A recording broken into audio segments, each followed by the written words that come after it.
There's a young man that I love in this room. He may or may not be in this room. This young man, I met him probably almost 8 or 9 years ago, and I met him in our youth ministry, and I watched him grow up, and I watched him love God with all of his heart, all of his soul. This guy, he would worship God like no other. You would see him because this guy loved God. Then came a time in his life where he struggled, a major struggle in his life, and we talked with him, we cried with him, we prayed with him, and this struggle was so great. It seemed like there was no hope because the struggle had gripped him, and a year or two went by, and he was still on our mind. His family comes to this church, and we would pray for him, and we would love him, and every so often he would show up to him on a Sunday. And I remember I would just find him, and I would give him a hug, and I would just squeeze him until he pushed me away because it was awkward that, I would hug him for so long, and I would just remember saying, God, you are a God of hope. This young man has no hope. He believes that his struggle, he believes that his situation is so great that he almost turned away from Christ. And this young man today is serving God. He loves God still with all of his heart. And you know what? God has never given up on him. So if you're in a situation today where there's no hope and you're wondering, is there a God that cares about me, that loves me? Yes, there is. Yes, there is. And we worshiped him today, and we honored him today. So I just wanted to say that. And I love your hair, by the way. So my wife, you got a birthday coming up as well. Man, I love my wife. She's going to be working with me. We're just going to hang out in my office and just talk and no, we got work to do.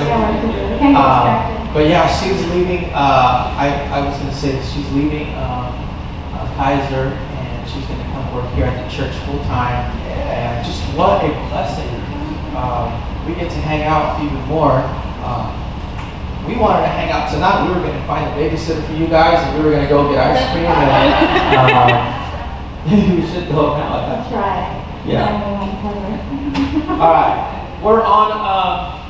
We are on the topic, a series called Unqualified. Oh, we have an announcement. Oh my gosh. We have an announcement. We have, my wife and I we've kind of been pastors here for a couple weeks, a couple months, for a while, and we've been talking with our leadership team. We have a team that consists of worship leaders, small group leaders, people in this community here that help us plan and build and strategize and all that stuff. Actually, just so you know who they are, can you guys just raise your hand? People know who you are. This is the group of people that we meet on a regular basis that help us plan and everything. So those are your leaders. These guys are leaders. We've been having this conversation for probably 4 or 5 months. And the conversation is this. We feel that we are not really liking this cafe. We like it, we just don't love it. And with our move to Thursday nights, really kind of created a major strain on our worship team. Is that right with me? And team. They come straight from work, and all this has to get set up, plugged in, checked, ran at the same time. And musicians, they're late. They're just not like the most punctual people. Not you guys, but just in general. Today the sound sounded good today. Actually, it did. And but the sound is bad. Plus, if we add 10 or 15 or 20 more people, we're not going to fit here. So a decision has been made, and the Lord signed off on this wreck, and Lift is moving to what we call the Reality Center. It's Hollywood. It's just on the south side of this building, and I'm sure most, if not all of you, have been to the Reality Center. It's got a nice stage. It's got carpet, and it's just an amazing facility. So we are moving. Lift is moving. Unless you guys say no, I'll give you guys a few minutes to what do you call it? Speak up. Forever hold your peace. June 9th is our kickoff right over here at the Reality Center. You guys okay with that? Yeah. It still looks nice in there. This room is like super nice. We understand that. I love the cafe feel, the cafe vibes. But we do want to be able to bless, and not bless, but like really support the leadership team, because if we didn't have them, our whole night would be different. Like, we need them to like help us get into the presence of God and just love worship. We want to make sure that they feel like they're supported and they have a good platform to be able to do what God's called them to do, and not feel, not insecure, but not feel worried about the way it sounds because of all of this craziness that I don't get. But for some, I don't know why, but this sounds like the walls and the floors and all that. So yeah, I don't know. That's the truth. So that's why we're doing it. If you have any questions, please feel free to come and talk to us. We are not closed. Same people, same time, Yeah. same day, same everything, just different location. Same industry. I think we're going to love it. I think it's cool. Okay, we are on a series. Actually, this is the last message part. And today we have actually a unique message. It's pretty unique. We're going to share for just a moment. We're going to interview a couple people that we have selected. And then we're going to invite some of our friends, and they're going to share with you guys some opportunities. But first, let me open up with a verse, 2 Corinthians chapter 3, 4 through 6. 2 Corinthians chapter 3, verses 4 through 6. It says this. It's Apostle Paul. He says, "We are confident of all this because of our great trust in God through Christ. It is not that we think that we are qualified to do anything on our own. Our qualification comes from God. Our qualification comes from God. He has enabled us to be ministers of His new covenant." How many ministers do we have in here? Everyone should raise your hand. He has enabled us to be ministers of His new covenant. This is a covenant, not of the written law, but of the Spirit. The old written covenant ends in death, but under the new covenant, the Spirit of God gives life. Do you all remember the WWJD wristbands? How many had, be honest, a WWJD wristband? Or something, yeah, that's a real thing. That's a real thing. WWJD says, this is what it says. What would Jesus do? I think that's a great question. I think especially in a moment where you may be in an indecision, is you're in a predicament, or maybe you're confused, or maybe in temptation, and luckily you have that wristband to say, like, what would Jesus do? And make it really help you make a choice, a good choice. I mean, that was the whole purpose of it. It could really help you make some choices, right? And whoever I'm sure they made lots of money too. That's a great, no one else has even tried to come close to doing that. But I agree that what we do is important. I think that our actions, I believe that our morals, I believe that the things that we do, the things that we represent, are important. However, who we are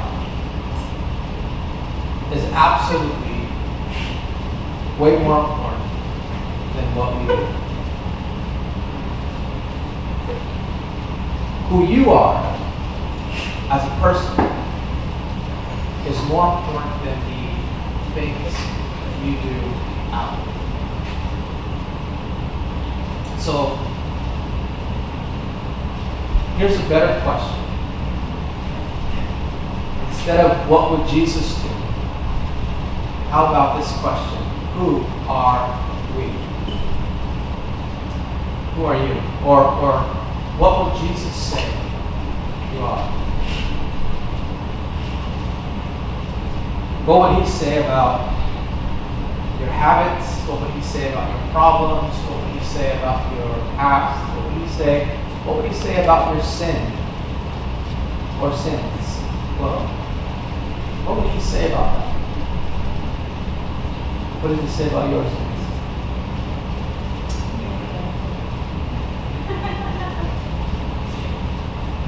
You know, we read the Gospels, and it doesn't take us long to see what Jesus says about problematic people or sinful people, also known as unqualified people.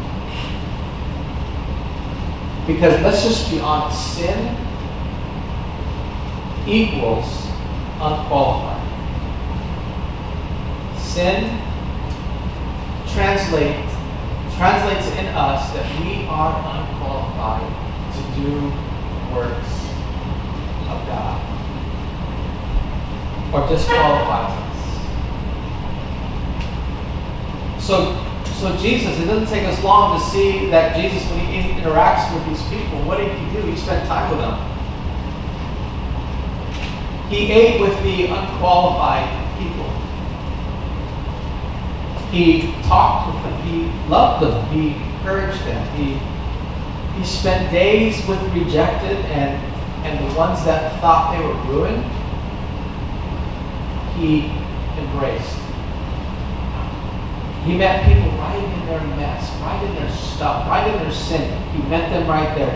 And his wholehearted acceptance changed their life forever. It doesn't take us long to read the Gospels, just one after another after another. His reaction to the unqualified was incredible. And why we call them unqualified, why I call them unqualified? Because under the law, under the written law, they were disqualified. Those with sin, those with blemish, those with disease could not do the things that normal people could do. And I want to make this statement. He reacts to you the same way. He embraces us. He embraces. He's quick to forgive. He's quick to love us. In John chapter 8, there's a story about the woman that was caught in adultery. Probably one of the most revealing moments in Jesus' ministry. This woman, who it's titled The Woman That's Caught in Adultery, somehow, some way, these couple of Pharisees, these leaders, they catch this girl in the act of committing adultery, and they drag her. You just imagine Jesus is having this little Bible study, and they drag this girl right before Jesus, and they throw her down, and they say, Jesus, this woman is caught in adultery. What are you going to do? Oh, and by the way, the law says that she's supposed to be stoned to death.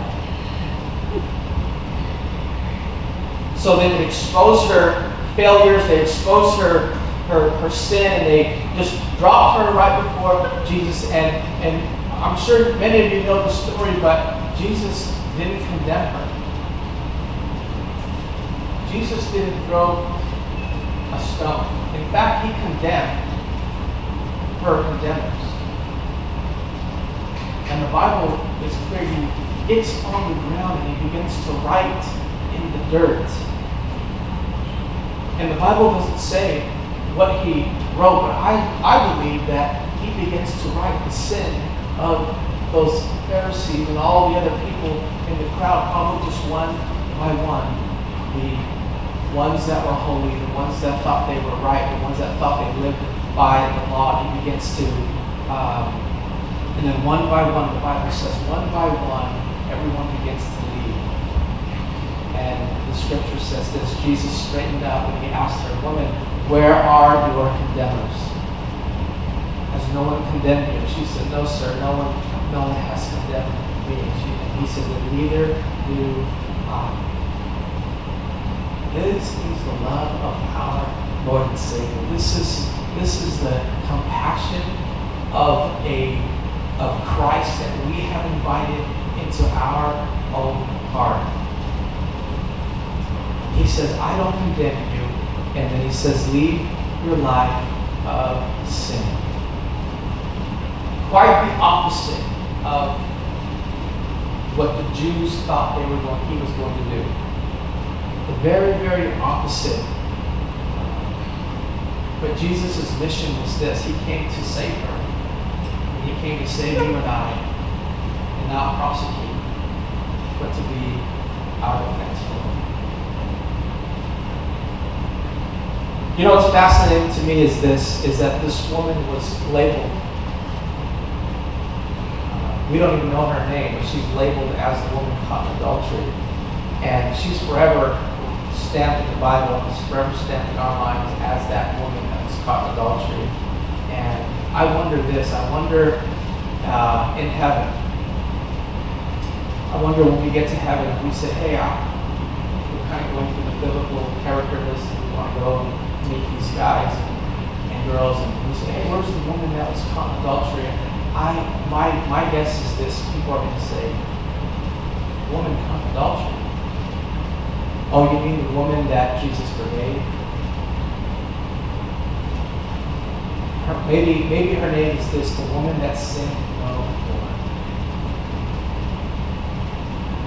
And I think that's really good, because I think a lot of times, it's hard for people to even hear about the word sin. You won't even hear it a little bit very often. And I think it's important for us to talk about it because it's important to Jesus. It's important to God. If it wasn't, then why did he go to the cross? If it didn't matter, then why did God sacrifice his son so that we can be redeemed?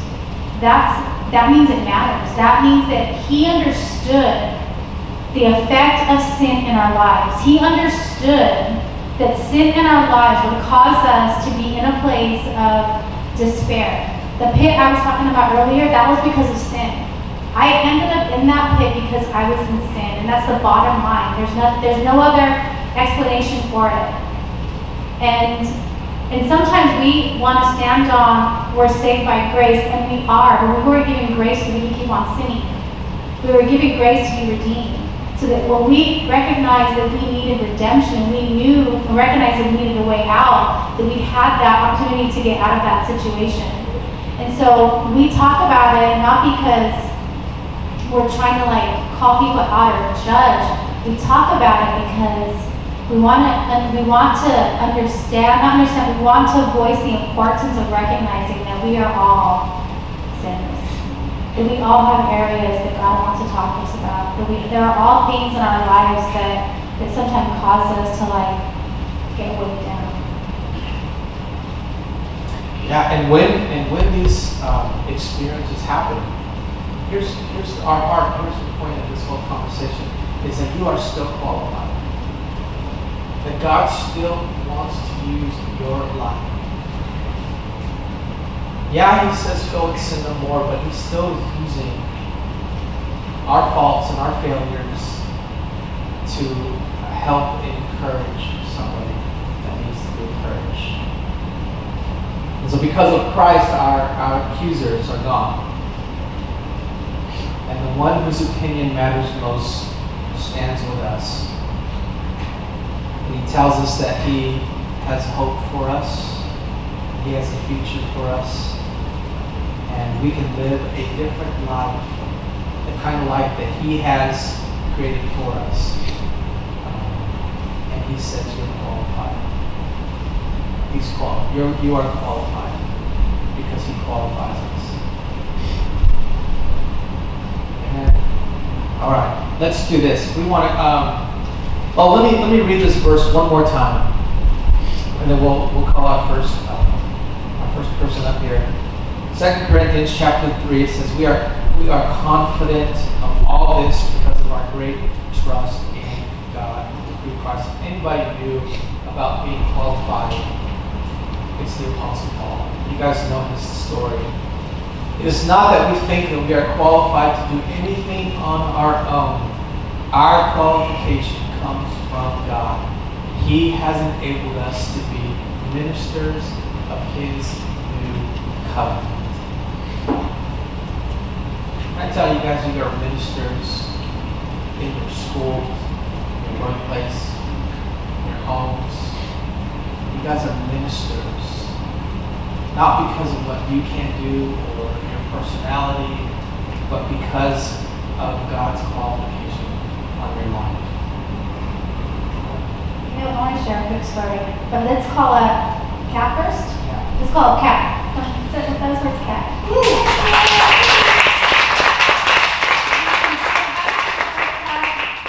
I wanted to share this quick story. She's going to tell us all her sins. Sorry.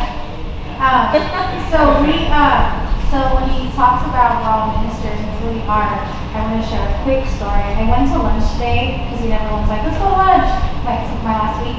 And I went to lunch with this group of girls that I don't talk to very often because we kind of like have moved into different departments now. But they wanted to share like how just how they met me and like all these things, right? And every one of them said, and I didn't even realize it until there, but every one of them said, Jenny impacted me and it was always like when my marriage was failing and she prayed with me. When I was wanting to have a kid but it wasn't happening and she encouraged me. Like it was like almost like an eye opener. And one person said, Jenny, we know you're going to full-time ministry, but you've had a ministry here and watching it know that. And that's true for all of you guys. Like in the corporate world, you're ministers. Like God's using your lives. Even if you just go to work and be you and walk in integrity and have a smile on your face, that God is using you guys in that atmosphere and know that people see the difference in you just by living life. And that's pretty awesome.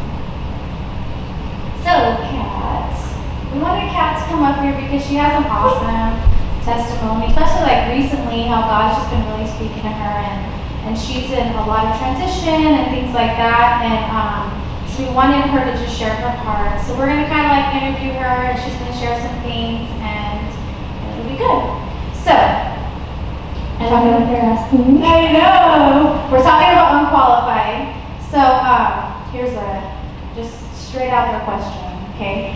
So what is the or a major thing, like kind of like in the recent kind of time that you felt unqualified for? What's something that's been like kind of headed and you felt unqualified? Well, I think in my life, I think in my life I've just felt unqualified for everything I've ever done, ever. But more recently, I started working at the church back in December, and it was my dream job. And honestly, I thought I wouldn't get a job like this for probably 10 more years. And so the fact that I even have it now felt very like, oh, this is exciting, but I don't feel like I have the qualifications. I don't feel like I have the experience. I don't think I'm ready for this. And God was just like, nope, you're ready. And even if you don't feel ready, I'm going to help you every step of the way. That's awesome, right? But like when you talk about being unqualified or feeling unqualified, what are some of the things that have made you feel that way? Like what are, sometimes we're like, there's little lies or little things that we think, oh, because of this, I can't, or because of this. What are some of those things? It's interesting because actually a few times since I've started here, people have actually come up to me and even asked me, how did you get this job, or how are you qualified for that? And every time I every time I hear that, I always think the same few things, like, oh, it's because I'm young and I look younger than I am, and it's because I'm a minority, or I'm a woman, or those kinds of questions that come up, and just feeling like, oh, maybe if I was older, or maybe I was whiter, if I was a man, or something like that, that those questions wouldn't come up in my mind, or people wouldn't approach me and ask me those kinds of things. Yeah. I think also just the fact that I feel quiet and I find it really difficult to speak up sometimes. So. Yeah. Then when you speak, it's like, oh, I want to hear more. But yeah, I get that. And sometimes I think sometimes we say things we don't recognize the effect it has on people. You know, we can ask a question and I know, like, for me, it's like sometimes when someone asks me a question, I hear it differently than like how it was said. So I'm just a little more insecure and more whatever. So I totally get that.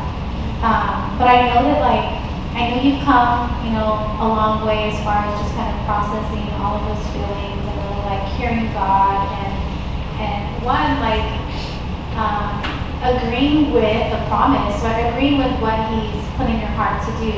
And so what are some of the things, like, just over the last, let's say, 6 months or so that you've learned in this process of God allowing you to move into this place, but then you struggling with, like, the insecurities of just thinking you can't do it? What are some of those things? Yeah, well, I love what you said earlier about it's not what would Jesus do, but it's what would He say about me. And so I think just recognizing if God called me to this, then He promises that He's going to get me through it. And even for the 7 months leading up to the time that I started working here, He just kept speaking to me of my identity, first of all, that I was His daughter, that He is my Father, that He was never going to leave me, never going to abandon me, always going to be taking care of me, going before me to prepare the way for me, that I wouldn't have to do it by myself. So a lot of those things are kind of things that I've just held on to, because I knew that if I didn't have that in leading up to starting, it would have been a lot more difficult for them. Anything else that you would want to share with anyone here who's just feeling insecure or unqualified with something, maybe in their career or education-wise or relationship-wise or even ministry, like people that are struggling and think they can't do it, but then deep part of their heart they feel like God is saying, go for it? Is there anything, like, any last thing that you would say? Anything? I think just hold on to the promise of God and hold on to the Word. Hold on to to what we know to be true, even if it doesn't necessarily feel true. And then also just surround yourself with people and be open and vulnerable and have people pray for you. Good. And stepping out, even though it's scary, like going for it. I read this quote today that I thought was pretty cool. It was on Facebook. It said, sometimes when you're in a dark place, you feel like you've been buried, but actually you've been planted. And I thought that was so good, like even though sometimes we don't feel it or see it, but it's holding on to that faith and knowing, okay, God, you put me here. You put me here and I'm going to stand and I'm going to stay and I'm going to believe that you're cultivating something that I can't see even though it's dark, but I know this because it's going to grow into something really big. So that's awesome. Thank you, Kat.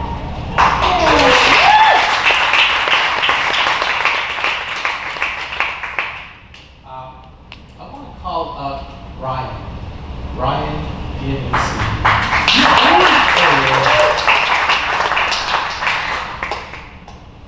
Yeah. What's up, man? Are we talking while you're sitting right now, or save that for later?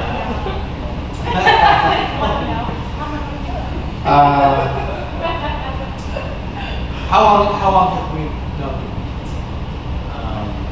I think I started coming here in 2005, so 11 years. 11 years. I think I was 13.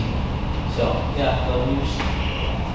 And you've definitely have grown since we have, since how I see you today. You serve on our leadership team. You help lead a small group, an outreach small group. You also serve in reality as a small group leader for like how many years? I think, about a year. About a year. You serve on every worship team in San Jose, Fremont, Santa Clara, any FCC, Cathedral, like you just how many people do you serve and play drums for? So I'm stepping out of our youth. I used to play drums for reality. I'm not stepping out of reality. Just we have a drummer finally that's going to be playing. And then I play for Lyft. Obviously, you guys see me. You're probably thinking too loud. And then I'm playing for Sunday mornings too. So I remember just real quick when you first started playing drums. You were loud. not a lot of things change. Ryan, how many times have you seen that, Ryan? A lot. Anyways, tell us of a situation where you felt unqualified. Okay. So I want to preface this with that I'm not perfect. I make a lot of mistakes.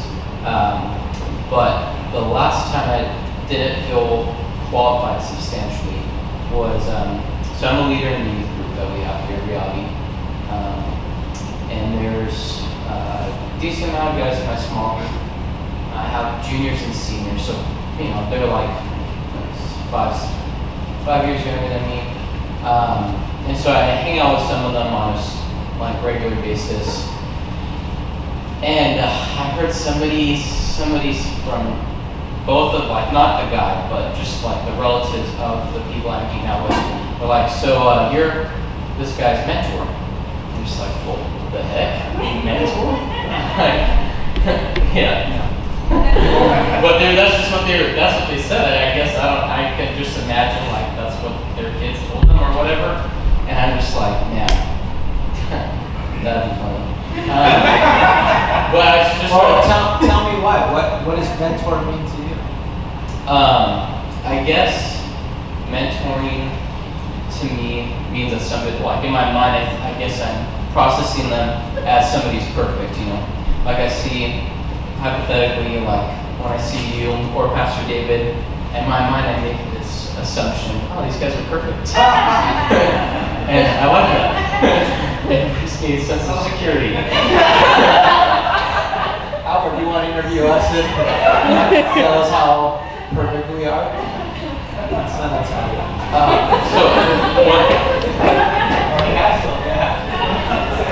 I know that you guys aren't perfect, but it's still whoa, wait.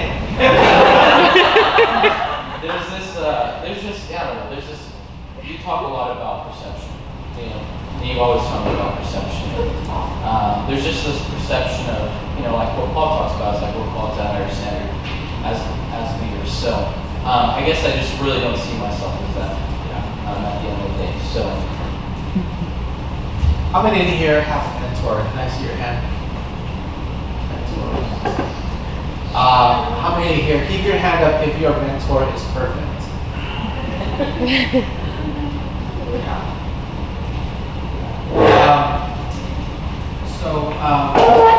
I was going to ask you've been asked, or you were assumed as a mentor to some of the young men. And you said that you're no longer playing drums in reality. Why aren't you playing drums in reality? So there's this, some of you guys probably know, his name is Matthew Nitz. Big personality, nice guy. Not a really nice guy. But for the longest time, and Pastor Robert knows and Mike knows, but he's not here. I just cannot stand this kid. I just couldn't do it. He just always come up to me, talk to me about my friends that he doesn't even know. This is on YouTube. Oh, it is? True story. Continue, yeah.